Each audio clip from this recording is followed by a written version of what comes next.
পত্রিকাগুলোতে দেখলাম যে ডাকসু ছাত্র সংসদ মানে ডাকসু নির্বাচন হলো এবং বিভিন্ন বিশ্ববিদ্যালয়ে ছাত্র সংসদগুলোর নির্বাচন হবে। এই নির্বাচনগুলোর ট্রেন্ড কি এবং এই নির্বাচনের ফলাফল সম্পর্কে আপনাদের মন্তব্য কি? আমি আজকে ব্যক্তিগতভাবে অভিনন্দন জানাই যারা ডাকসু নির্বাচনে জয়ী হয়েছে তাদের। এটাই গণতন্ত্রের রীতি। কিছু ত্রুটি বিচ্যুতি নির্বাচনে হয়েছিল, যেহেতু যাত্রা অনেক বছর পরে হয়েছে, কিন্তু ত্রুটি বিচ্যুতি ছিল। কিন্তু পত্রিকায় দুই একটি পত্রিকায় দেখলাম যে ছাত্র শিবিরের প্যানেল জয়ী হয়েছে।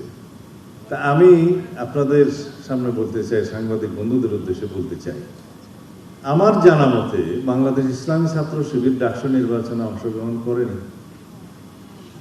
এই নামে এই ব্যানারে কোনো প্যানেল প্রদান করা হয়েছে কি? না। তো পত্রিকা বিভিন্ন মিডিয়াতে এইভাবে আসছে কেন? প্রশ্ন সেখানে।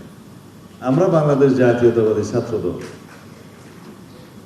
ব্যানারে দলীয় নামে ঘোষণা দিয়ে আমরা নির্বাচনে অংশগ্রহণ করেছি, আমাদের ছাত্ররা অংশগ্রহণ করেছে।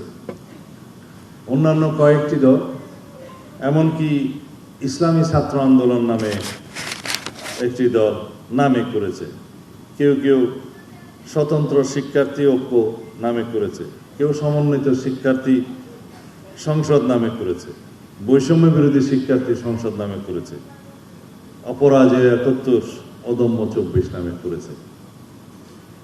কিন্তু যারা স্বনামে ছাত্র সংসদ নির্বাচনে অংশগ্রহণ করতে চায়নি, তার একটা উদ্দেশ্য তো অবশ্যই আছে।